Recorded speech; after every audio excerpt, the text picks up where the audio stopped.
بسم اللہ الرحمن الرحیم۔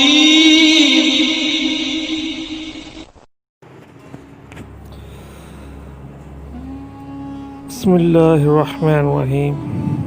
آج ہم پہلی احادیث پڑھیں گے صحیح بخاری کی، جس میں اللہ کے نبی نے فرمایا کہ تمام اعمال کا دار و مدار نیتوں پر ہے، اور ہر اعمال کا نتیجہ ہر انسان کو اس کی نیت کے مطابق ہی ملے گا۔ پس جس کی ہجرت تارک وطن دولت دنیا حاصل کرنے کے لیے ہو یا کسی عورت سے شادی کی غرض سے، پس اس کی ہجرت ان ہی چیزوں کے لیے ہوگی جن کے حاصل کرنے کی نیت سے اس نے ہجرت کی ہے۔